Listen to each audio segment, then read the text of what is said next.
Halo Lur, jumpa lagi dan Nokia N9. Setelah sekian lama menunggu, akhirnya bisa punya HP ini. Butuh waktu, butuh kesabaran, dan tentunya butuh cuan untuk ngedapetin HP ini. Dirilis bulan September di tahun 2011, harganya mencapai 5 jutaan lebih ya. Jadi sudah masuk dalam kategori HP flagship. Setelah belasan tahun beredar, HP ini menjadi HP goib. Sudah langka di pasaran. Ketika ada pun harganya bisa mencapai 1 jutaan lebih. Duit segitu udah dapat Android yang kelas entry level lah.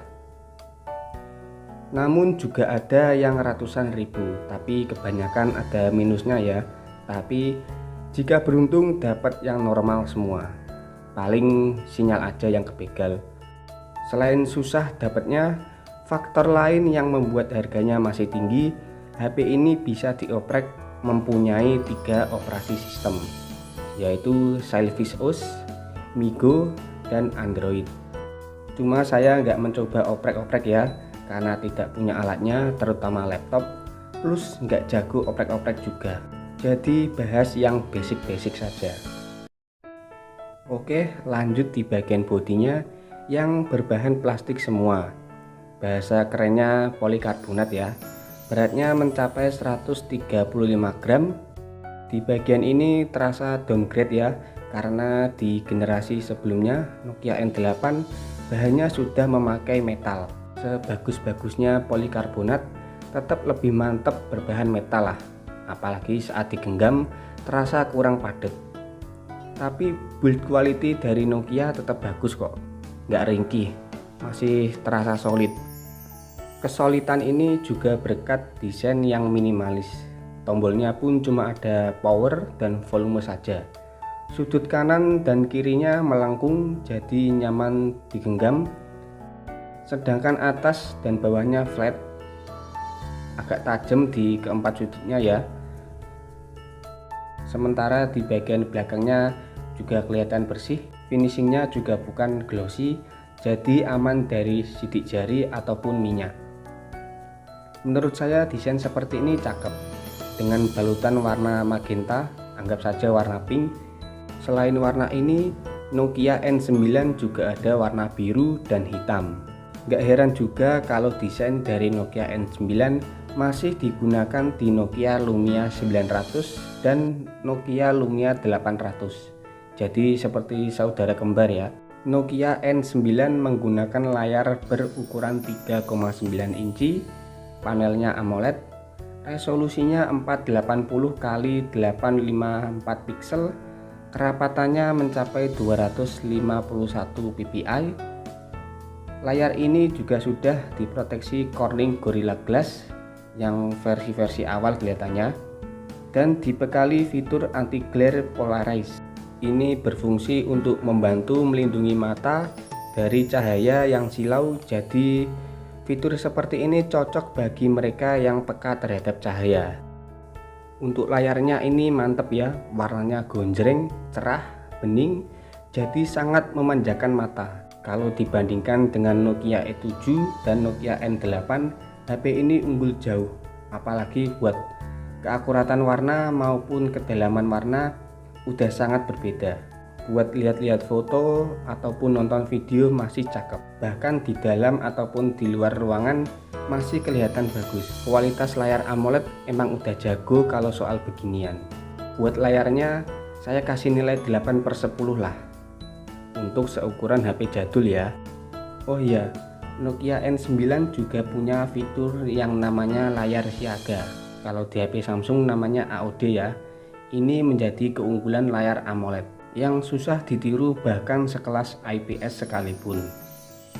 Selain fitur tadi, Nokia N9 juga punya fitur yang bernama double tap to wake. Jadi tinggal ketuk aja 2 kali pada bagian layar, otomatis HP-nya akan menyala. Nokia menyediakan 2 pilihan kapasitas memori internal, 16 GB dan 64 GB tanpa slot memori tambahan. Unit saya ini yang versi 16 GB ya. Untuk ngedapetin yang 64 GB susah, jarang ada pula. Sistem penyimpanannya pun dibagi-bagi, mulai dari aplikasi terinstal, data aplikasi, dan data pengguna. Jadi tidak langsung semua 16 GB dijadikan satu, tapi dibuat partisi gitu. Entah apa tujuan dari Nokia. Jaringannya tentu saja HSDPA. Bluetoothnya versi 2.1 A2DP, ada radio, jack audio 3,5 mm. Untuk ngecasnya menggunakan port micro USB 2.0, entah sudah mendukung OTG apa tidak. Kalau lihat dari GSM Arena mungkin belum ya. Selain sudah support WiFi, HP ini juga bisa digunakan hotspot. Cuma sayangnya sinyalnya kebegal, jadi nggak bisa mencoba. HP ini juga punya NFC. Jarang-jarang HP zaman dulu punya fitur seperti ini. Dan yang menjadi poin dari HP ini, apalagi kalau bukan sistem operasinya, yaitu menggunakan MIGO 1.2 Harmatan dengan versi PR 1.3. Sistem operasi ini bersifat terbuka ya, berbasis Linux. Diperkenalkan tahun 2010, hasil dari kolaborasi Intel dan Nokia, menjadikan sistem operasi yang mudah digunakan, bisa dibilang user friendly lah. Bisa dilihat mulai dari buka kunci, tampilan awalnya yang langsung ke menu, jadi dia tidak ada beranda atau home ya. Sistem operasi ini juga mendukung navigasi gestur, karena di HP ini juga nggak ada tombol kapasitif. Nah, sebelum iPhone X, Nokia duluan yang pakai navigasi seperti ini. Jadi Nokia zaman dulu inovasinya sudah bagus sih. Untuk penggunaannya, apabila kita swipe dari kanan akan ada recent apps, ya semacam aplikasi yang telah digunakan sebelumnya. Untuk menghapus tinggal sentuh dan tahan, lalu pilih yang bertanda silang atau mau menghapus semuanya. Jika kita swipe dari kiri, dari sini akan menampilkan hari dan tanggal. Juga bisa menampilkan notifikasi semacam SMS, telepon, dan lain sebagainya. Lalu untuk swipe dari bawah dan tahan akan menampilkan aplikasi internet, kamera, SMS, dan panggilan. Jadi semacam shortcut gitu ya. UI-nya enak, tampilannya simple, jadi mudah dimengerti. Scroll sana sini, buka tutup aplikasi juga lancar-lancar aja. Dan Nokia N9 menjadi perangkat pertama dan terakhir yang menggunakan sistem operasi MIGO. Karena di device selanjutnya Nokia malah bekerja sama dengan Microsoft untuk menggunakan sistem operasi Windows Phone. Agak disayangkan, Nokia tidak mengembangkan lagi sistem operasi ini. Seandainya masih lanjut, mungkin sekarang masih populer, bahkan bisa jadi menyaingi Android ataupun iOS. Dari sisi hardware alias mesinnya, Nokia membekali chipset Tiomap 3630 berkecepatan 1 GHz Cortex A8 disandingkan dengan GPU PowerVR SGX 530. Secara specs lebih tangguh daripada pendahulunya ya. Lalu saat saya buktikan dengan main game XD yaitu Samurai 2, ternyata lancar-lancar aja. Selama main game tidak menemui lag ataupun macet. Gameplaynya pun terbilang mulus, animasi juga bagus, nggak patah-patah ataupun frame drop.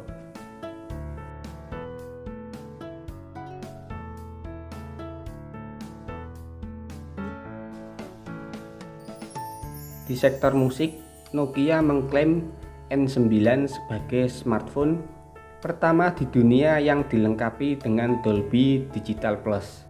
Keunggulannya yaitu membuat speaker menyuguhkan pengalaman suara surround bahkan ketika digunakan dengan headphone apapun. Setelah saya coba, suaranya memang sedikit lebih bagus ketimbang Nokia N8. Saat dicolok headset, baru terasa bedanya. Suaranya lebih menggelegar, lebih jernih juga. Ya, ada peningkatan namun tidak terlalu signifikan.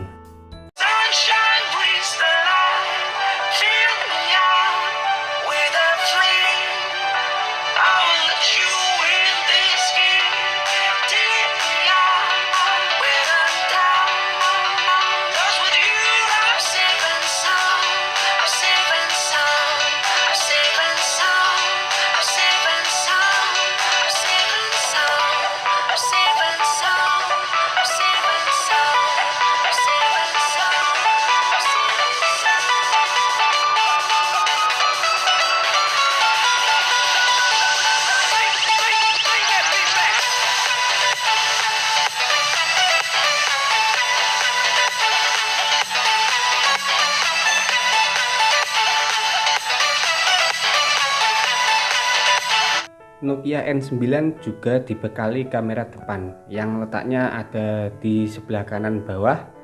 Resolusinya cuma VGA, tapi fungsinya cuma buat video call aja ya. Sebagai seri tertinggi dari Nokia, nggak afdol kalau tidak bahas kameranya.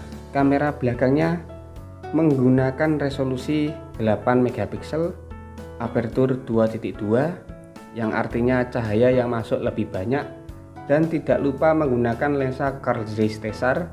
Dari dulu Nokia dan Zeiss emang kolaborasi yang mantap lah. Di settingan kameranya kita bisa mengatur pilihan mode otomatis, makro, landscape, dan lain sebagainya, keseimbangan putih, penyaringan warna, pencahayaan, timer, ISO, rasio, resolusi, dan face detection.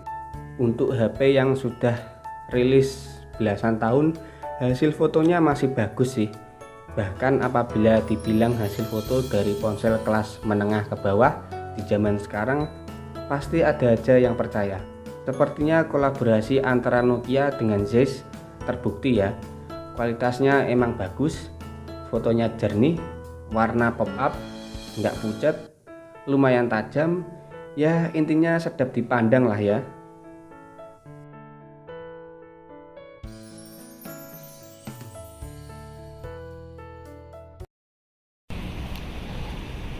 Halo lur, ini adalah video dari Nokia N9. Resolusinya di 720p 30 fps ya. Kalau dari preview dari layarnya sendiri sih bagus. Nggak tahu nanti kalau diupload bagaimana.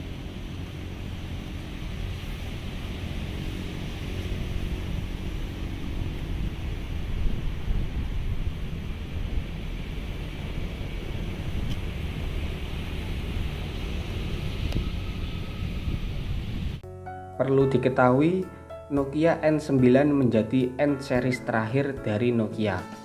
Jadi tidak ada N10 atau yang lainnya. Sebagai series terakhir, Nokia juga memberikan sistem operasi yang terakhir pula, yaitu MiGo. Sayang banget, sistem operasi seperti ini harus ditinggalkan ya. Ya, itu memang hak mereka lah. Saya di sini juga sebagai penikmat saja. Overall, HP ini nyaman digunakan. Buat foto-foto masih oke. Atau mungkin yang jago oprek-oprek malah lebih bagus karena bisa memaksimalkan fitur dari HP ini. Demikianlah ulasan Nokia N9 dengan segala kelebihan dan kekurangannya. Selamat bernostalgia. Terima kasih sudah menonton. Kita ketemu lagi di video selanjutnya dan matur suwun dulur.